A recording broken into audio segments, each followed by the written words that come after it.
দেশের এই আইন শৃঙ্খলা পরিস্থিতি খারাপের পেছনে কিছু কারণ আছে।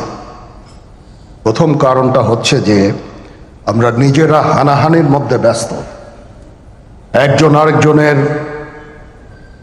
বিরুদ্ধে বিষোদ্গারে ব্যস্ত। এটা একটা চমৎকার সুযোগ অপরাধীদের জন্য। যেহেতু আমরা একটা অরাজক পরিস্থিতির মধ্যে বিরাজ করছি, তারা খুব ভালোভাবেই জানে যে এই সময়ে যদি এই সমস্ত অপরাধ করা যায় তাহলে এখান থেকে পরিত্রাণ পাওয়া সম্ভব। সেই কারণে এই অপরাধগুলো হচ্ছে। আমরা যদি সংগঠিত থাকি, একত্রিত থাকি, তাহলে অবশ্যই এটা সম্মিলিতভাবে মোকাবেলা করা সম্ভব হবে। Police, RAB, BGB, DGFI, NSI এগুলো দেশের জন্য অত্যন্ত গুরুত্বপূর্ণ কাজ করেছে অতীতে। খারাপ কাজের সাথে অসংখ্য ভালো কাজ করেছে। আজকে যে দেশের স্থিতিশীলতা, দেশটাকে যে এত বছর স্থিতিশীল রাখা হয়েছে, এটার কারণ হচ্ছে এই সশস্ত্র বাহিনীর বহু সেনা সদস্য, সিভিলিয়ান সবাই মিলে এই অর্গানাইজেশনগুলোকে, অসামরিক, সামরিক সবাই মিলে এই অর্গানাইজেশনগুলোকে এফেক্টিভ রেখেছে। সেই জন্য আজকে সুন্দর, এতদিন ধরে আমরা একটা সুন্দর পরিবেশ পেয়েছি। এর মধ্যে যারা কাজ করেছে, যদি অপরাধ করে থাকে সেটার শাস্তি হবে, অবশ্যই শাস্তি হতে হবে, না হলে এই জিনিস আবার ঘটবে। আমরা সেটাকে বন্ধ করতে চাই চিরতরে, কিন্তু তার আগে মনে রাখতে হবে আমরা এমনভাবে কাজটা করব এই সমস্ত অর্গানাইজেশনগুলো যেন আন্ডারমাইন না হয়। আজকে পুলিশ সদস্য কাজ করছে না, এটা বিশাল বড় কারণ হচ্ছে অনেকের বিরুদ্ধে মামলা, অনেকে জেলে। RAB, BGB, DGFI, NSI panicked. বিভিন্ন দোষারোপ, গুম, খুন ইত্যাদি তদন্ত চলছে। অবশ্যই তদন্ত হবে, দোষীদের বিচারের আওতায় আনতে হবে। এমনভাবে কাজটা করতে হবে যেন এই অর্গানাইজেশনগুলো আন্ডারমাইন না হয়। এই অর্গানাইজেশনগুলোকে যদি আন্ডারমাইন করে আপনারা মনে করেন যে দেশের শান্তি শৃঙ্খলা বিরাজ করবে, সবাই শান্তিতে থাকবেন, সেটা হবে না, সেটা সম্ভব না। আমি আপনাদের পরিষ্কার করে বলে দিচ্ছি, এই দেশের শান্তি শৃঙ্খলা রক্ষার দায়িত্ব খালি সেনাবাহিনীর না। 2 লক্ষ পুলিশ আছে, বিজিবি আছে, র্যাব আছে, আনসার ভিডিপি আছে, আমার আছে হচ্ছে 30,000 সৈন্য। এদেরকে আমি এই যে একটা বিরাট ভয়েড, আমি এই 30,000 সৈন্য দিয়ে আমি কিভাবে এটা পূরণ করব? 30,000 থাকে, আবার 30,000 চলে যায় ক্যান্টনমেন্টে, আরো 30,000 আসে। এটা দিয়ে আমরা দিন রাত আমরা চেষ্টা করে যাচ্ছি। এখানে যে সমস্ত উচ্ছৃঙ্খল কাজ হয়েছে সেটা আমাদের নিজস্ব তৈরি, এটা আমাদের নিজস্ব ম্যানুফ্যাকচার, আমরা নিজস্ব এইগুলো তৈরি করেছি। এই বিপরীতমুখী কাজ করলে এসে কখনো শান্তি শৃঙ্খলা আসবে না, এই জিনিসটা আপনাদের মনে রাখতে হবে। ভিশনের ফুলঝুরি মেগা অফারে ফ্রিজ কিনলেই পাচ্ছেন 16 পিসের আকর্ষণীয় গিফট বক্স একদম ফ্রি। আজকে একটা বেদনা বিধুর দিবস। 2009 সালের 25শে ফেব্রুয়ারি আমরা এই 57 জন চৌকস সেনা অফিসার, এবং শুধু তাই নয়, আমাদের কিছু কিছু পরিবারবর্গর সদস্যদের আমরা হারিয়েছি। এখানে আসার সময় এই ছবিগুলো আমি দেখছিলাম। এই ছবিগুলো আপনারা অনেকে ছবিতে দেখেছেন, কিন্তু এগুলো আমার সব চাক্ষুষ দেখা। আমি একটা চাক্ষুষ সাক্ষী এই সমস্ত বর্বরতার। একটা জিনিস আমাদের সবসময় মনে রাখতে হবে,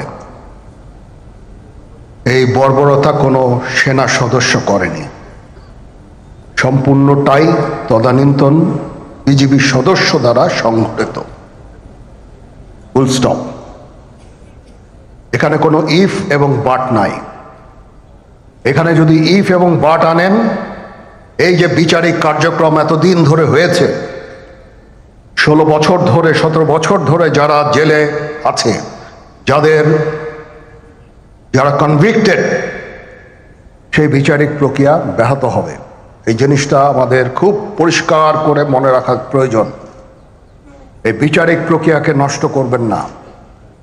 যে সমস্ত সদস্য শাস্তি পেয়েছে তারা শাস্তি পাওয়ার যোগ্য।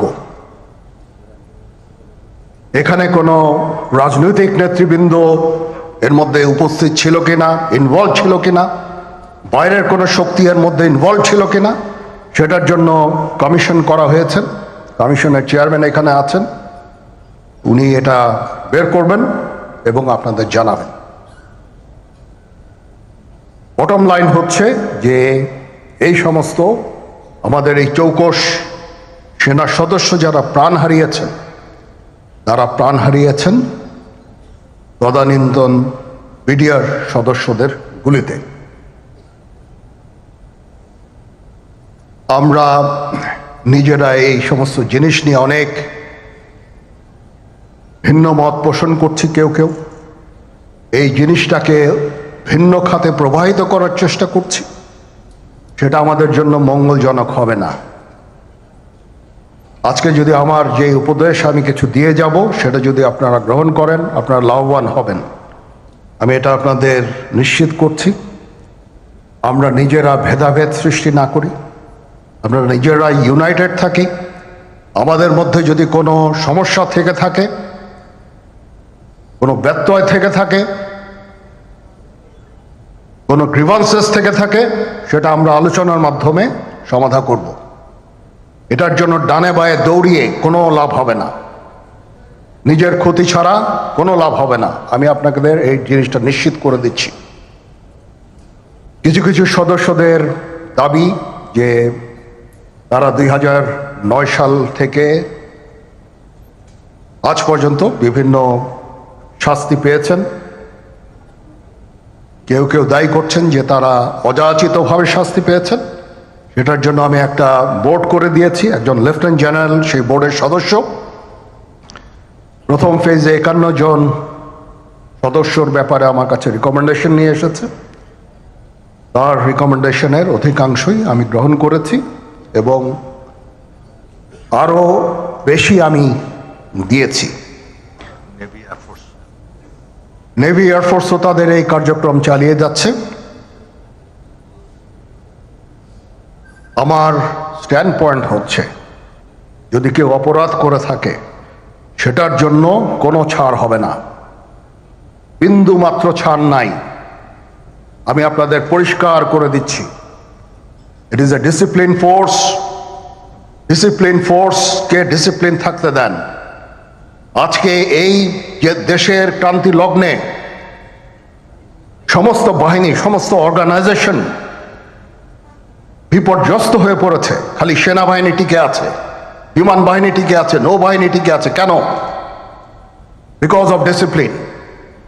তারপরেও আমি আমার অফিসারকে আদেশ দিয়েছি, যদি সামান্যতম কোনো সন্দেহের অবকাশ থাকে, কোনো কার বিরুদ্ধে যেই অ্যাকশন না হয়েছে, অপরাধী কিনা যদি সামান্য কোনো সন্দেহের অবকাশ থাকে, সেটা তাদের ফেভারে যাবে। এটা হচ্ছে আমার ঢালাও নির্দেশ। সেই হিসাবে বিভিন্ন প্রস্তাব আমার কাছে এসেছে। কোনো কোনো প্রস্তাবে আমি আরও আমার নিজে থেকে যোগ করে আরও বেশি আমি দিয়েছি। এভাবে পর্যায়ক্রমে অফিসাররা অ্যাপিয়ার করবে, আসবে এবং তাদের এই জিনিসগুলো আমরা দেখব। দেখে যদি মনে হয় যে তাদেরকে করার অবকাশ আছে কিছু, অবশ্যই আমরা করব। এটা ন্যায় নীতিতে আমরা প্রতিষ্ঠিত থাকব ইনশাআল্লাহ। আপনারা কিছু মনে করবেন না, আজকে আমি একটু পরিষ্কার করে আমি কথা বলতে চাই। আপনাদের সবার হয়তো ভালো নাও লাগতে পারে, কিন্তু বিশ্বাস করেন, আমার এটা যদি আপনারা গ্রহণ করেন, আপনারা লাভবান হবেন, কোনো ক্ষতি হবে না দেশের। আমার অন্য কোনো আকাঙ্ক্ষা নাই। আমার একটাই আকাঙ্ক্ষা, দেশ এবং জাতিটাকে একটা সুন্দর জায়গায় রেখে ছুটি করা। I had enough. Was last 7-8 months I had enough.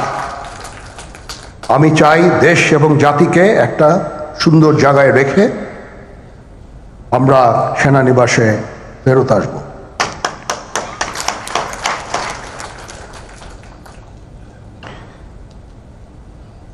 আরেকটা জরুরি বিষয় যেটা আমি ভাবলাম যে আপনাদের সাথে আমি শেয়ার করি। দেশের এই আইন শৃঙ্খলা পরিস্থিতি খারাপের পেছনে কিছু কারণ আছে।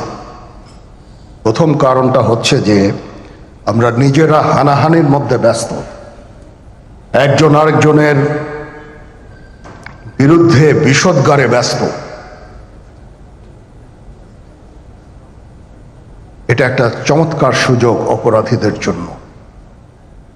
যেহেতু আমরা একটা অরাজক পরিস্থিতির মধ্যে বিরাজ করছি, তারা খুব ভালোভাবেই জানে যে এই সময়ে যদি এই সমস্ত অপরাধ করা যায় তাহলে এখান থেকে পরিত্রাণ পাওয়া সম্ভব।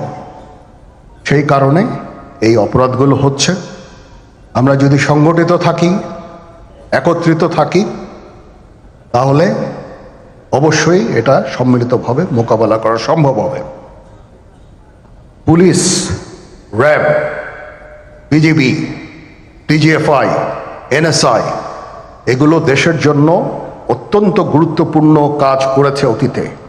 খারাপ কাজের সাথে অসংখ্য ভালো কাজ করেছে।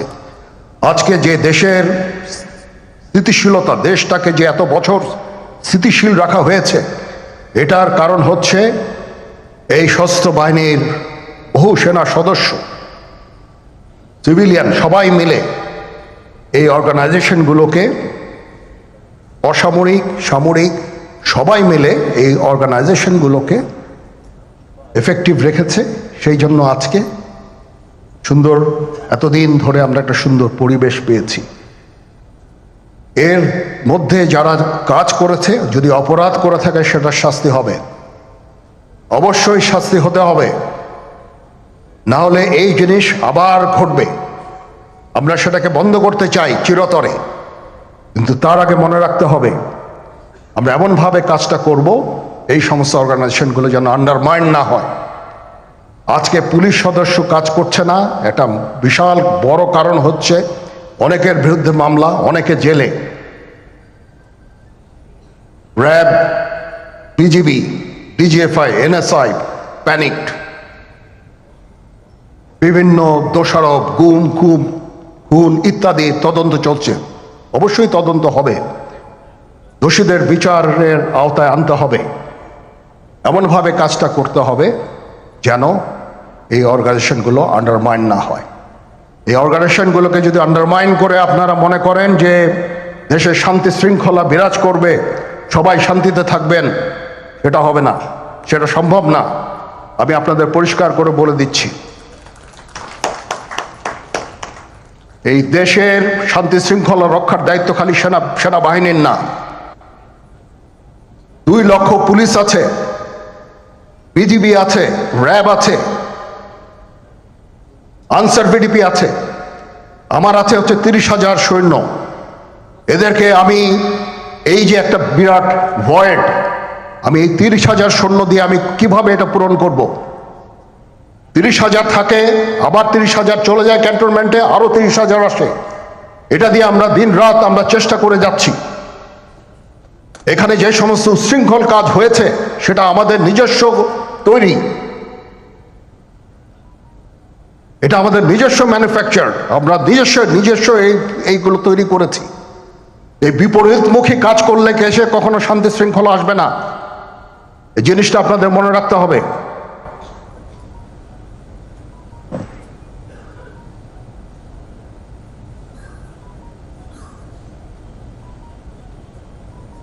তদন্ত কমিশন হচ্ছে, আবার আরেকটা আমাদের সর্বদা আমরা চেষ্টা করব তদন্ত কমিশনকে সহায়তা করতে। যে ধরনের সাহায্য সহযোগিতার প্রয়োজন হয় আমরা করব। আমরা দেশে একটা ফ্রি ফেয়ার অ্যান্ড ইনক্লুসিভ একটা ইলেকশনের জন্য দিকে ধাবিত হচ্ছে এবং তার আগে যে সমস্ত সংস্কার করা প্রয়োজন